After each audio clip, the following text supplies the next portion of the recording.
Perdu dans les rues de Night Groove City, je pense à toi et à tes larmes coulant encore sur ton visage. Pleure pas, va. C'est juste un groove qui passe. Je comprends que ça te chamboule. C'est bon ce son, hein? Et qu'est-ce qu'elle est belle la vie quand on la joue comme un orchestre. Qu'est-ce qu'elle est folle quand on s'autorise à aimer comme un fou et sans aucun calcul. Je te reverrai certainement jamais, bébé. Mon âme est remplie de blues et mon lit de funk. Je dois quitter la ville. Désolé, poulette. On aura bien groové tous les deux, hein? Night Groove, l'émission. On parle du festival Avojazz dans Night Groove, l'émission, puis notre invité donc qui est Fred Roudet. Salut Fred. Salut Alex. Saxophoniste, n'importe quoi. Je suis bourré. Trompettiste, artiste, un monsieur du jazz dans la région et en France, tant il fait plein de projets allant des choses très standards, des choses beaucoup plus contemporaines. Et s'il est là ce soir, Fred, c'est pour nous parler du festival Avojazz. La nouvelle équipe, un PS qui est sorti des urnes à Vaux-en-Velin vient d'annoncer la mise en pointillé du festival Avojazz qui fêtera en février-mars prochain sa 30e édition. Alors c'est vrai qu'ils avaient pourtant loué le festival lors de leur prise de fonction comme événement essentiel de Vaux-en-Velin. Eh bien, ils ont annoncé que le festival pourrait devenir maintenant biannuel. Biennal, merci. Biennale. J'arrive pas avec biennal. Fred, donc c'est toi un petit peu qui est un peu à l'origine aussi de cette pétition qui s'appelle avojazz2018.com. Bah écoute, à l'origine, oui, parce que moi j'ai appris ça par Facebook très violemment en fait, par une toute petite phrase qui est parue dans le journal de Vaux-en-Velin, le journal interne de Vaux-en-Velin, de la ville, et qui dit en substance que du 18 au 25 mars, il y a l'édition du festival, mais que ce sera la dernière sous cette forme-là, vu que le festival a pour vocation de devenir une biennale. Voilà, c'est simplement comme ça que j'ai appris ça. Et en fait, ça m'a rendu dingue sur mon canapé. J'ai pris mon ordi, j'ai commencé à écrire un courrier en disant mais qu'est-ce qui se passe? Mais pourquoi? Et du coup, ce courrier, il était quand même pas top parce que c'était un petit peu virulent, un petit peu violent. Du coup, j'ai appelé quelques amis que je sais proches du festival et on s'est réunis très rapidement et on a écrit ensemble ce qu'on a appelé le manifeste, qui est en fait une demande de rendez-vous avec quelques questions qu'on pose à la municipalité de Vaux-en-Velin. Auquel d'ailleurs courrier qu'on a envoyé en recommandé avec accusé-réception. J'ai toujours pas reçu l'accusé-réception, donc je pense qu'il y a des problèmes aussi à la poste de Vaux-en-Velin parce que voilà, on n'a pas de nouvelles. Mais en tout cas, je profite de l'antenne du coup pour demander officiellement un rendez-vous à Monsieur Dussurget, du coup le maire de Vaux-en-Velin, pour qu'on puisse exposer un peu pourquoi on est catastrophé de cette annonce faite en plus comme ça en entrefilet dans le journal de Vaux-en-Velin. C'est vrai que le festival de jazz à Francheville a disparu maintenant il y a 2 ans.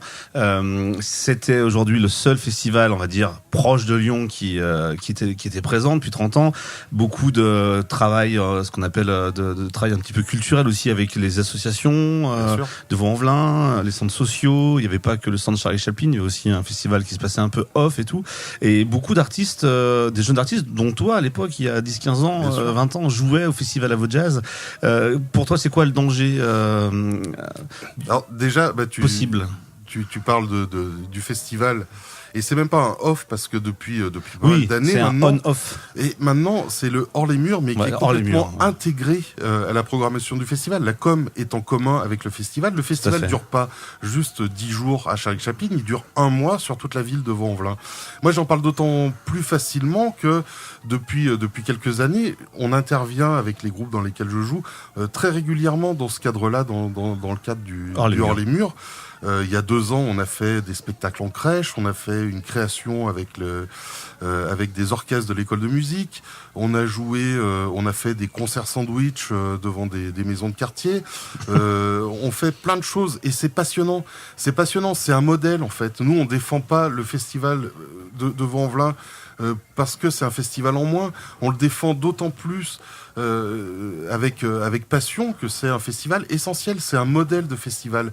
Et là où je regrette plein de choses, notamment au niveau politique, c'est que la maire de Vaux-en-Velin qui n'est plus maire parce qu'elle est ministre de la ville, elle est secrétaire d'État à la ville, au lieu de se servir de cet outil magnifique qu'elle a dans la main, quoi, dans sa ville, elle laisse détruire ça, et voilà, c'est quelque chose que nous on comprend pas. C'est un festival modèle, en fait. Voilà, on peut pas toucher au modèle. Moi ça me rend malade, en fait. En fait, en toile de fond, il y a quand même ce festival qui a eu lieu il y a un an, qui était d'ailleurs, je l'ai suivi un petit peu de loin, qui était très très bien, ce festival des cultures urbaines. Ouais. Et l'idée, c'est de pouvoir, et je pense que c'est uniquement financièrement, évidemment, ils veulent pouvoir une année faire le festival des cultures urbaines avec hip-hop, rappeurs, plein d'humoristes aussi, on va dire un petit peu issus des quartiers, etc. Et ils veulent pouvoir faire une année sur deux, et en se disant, tiens, le budget du festival Jazz à Vaud-Jazz, on le met, enfin, vous voyez, ça fait comme ça, ça fait qu'un coup, à peu près, quoi. Ouais. Je pense qu'il est un peu là, le projet, mais malheureusement, effectivement, au détriment du jazz, qui va pas si bien que ça. Mais ça, à la limite, qu'il y ait d'autres projets. Ça, bien sûr. C'est quelque chose, moi, je suis ravi, et puis c'est quelque chose qu'il faut défendre, absolument. Maintenant, un festival qui a 30 ans cette année, qui a mis du temps à se développer, il n'est pas né comme ça, il sort pas de sous le sabot d'un cheval, comme on dit. Il y a de grands artistes qui sont passés. Il y a quand même de grands artistes qui sont passés. Il y a une dynamique qui existe. Et moi, ce que je crains par-dessus tout, c'est que le modèle biennal, moi, c'est pas le festival des musiques urbaines qui m'inquiète, c'est le passage en biennale. Juste, on va perdre toute l'énergie, toute la confiance qui a été placée entre les artistes et les programmateurs et la direction du festival. Voilà, donc pour nous, après, est-ce que la forme du festival va changer? J'en sais rien, mais il faut absolument garder toute l'énergie qui est issue de ces 30 ans de travail. Il faut la garder sur ce rythme-là. En tout cas, l'équipe municipale, emmenée par Pierre Dussurget, se défend de vouloir faire disparaître Vaud-Jazz. Nous avons fait le choix de garder le festival. Or, si on regarde ce qui s'est passé récemment en France, beaucoup de festivals de jazz ont été purement et simplement supprimés. Se défend Nadia Lakelal, adjointe à la culture. Ah bah tu vois, j'ai pas eu ce communiqué, donc c'est très bien. C'est déjà une réponse qu'on n'a pas eue jusqu'à présent. Après, avec Madame Lakelal, on s'est croisés, on a discuté, et moi j'ai un peu du mal à comprendre ses arguments quand elle dit que le passage en biennale du festival, en fait, ça va être un plus pour le festival. En gros, c'est ce que j'ai compris un peu de temps en temps. Bah quand il connaît pas grand-chose en culture, pour une agente à la culture, on dit qu'il y a notamment dans le monde du jazz, tu peux effectivement dire, tiens, si c'est une fois tous les 2 ans, en termes de production, ça sera un peu plus rare, donc ça sera plus important. On attendra le festival avec encore plus d'impatience, donc ça va peut-être renforcer. On pourrait penser un peu comme ça. Ouais, mais faudrait pas que ça devienne une mode, parce que là, les invites de Villeurbanne, c'est pareil, ils sont passés en biennale. Là maintenant, à Vaud-Jazz, on en parle. Pourquoi séparer les cultures urbaines du jazz? Tout ça, c'est tout lié. Voilà, moi, je trouve ça dommage vraiment de séparer comme ça, de cliver et d'opposer les uns avec les autres, quoi. Ouais, bien sûr.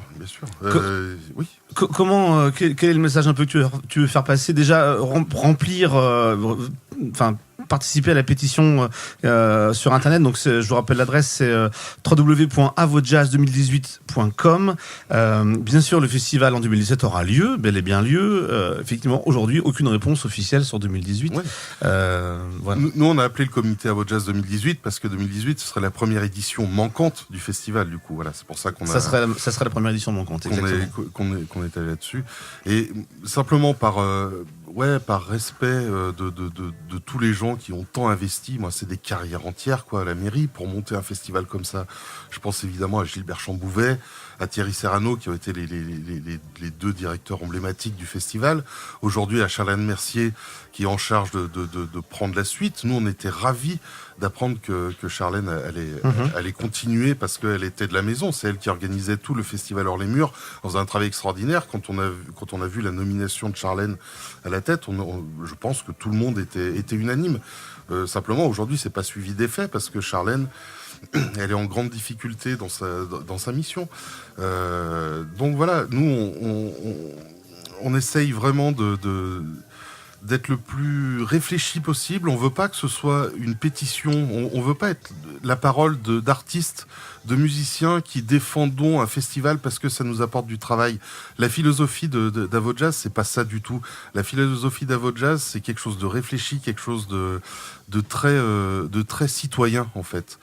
Et je pense qu'aujourd'hui, nous-mêmes les musiciens, il faut qu'on reprenne un petit peu ce rôle que les politiques sont en train de bafouer un petit peu en prenant des décisions qui sont graves de sens, parce que Avojazz, là je mets le nez un peu dedans, sur l'édition précédente, on m'a parlé de 1800 personnes qui sont impliquées, qui ont eu accès à une culture qui n'est pas celle qu'on donne à tout le monde.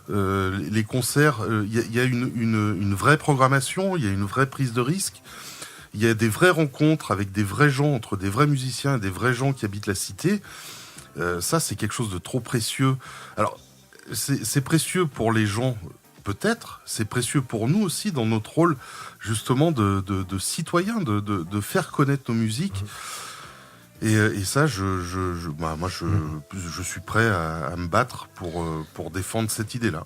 Et puis effectivement, le jazz reste une musique fragile, effectivement des festivals qui disparaissent, et sûr. Il faut aussi défendre ça. Et à Vaux-en-Velin, ils le défendent depuis plus de 30 ans, Exactement. De belle manière, et on espère que ça va continuer. Merci Fred Roudet d'être venu nous parler un petit peu du festival Avojazz. On espère que vous qui nous écoutez, vous en savez un petit peu plus.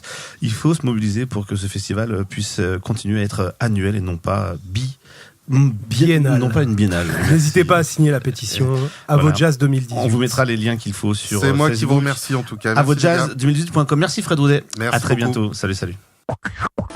Salut, c'est Claude Onesta, entraîneur de l'équipe de France de handball.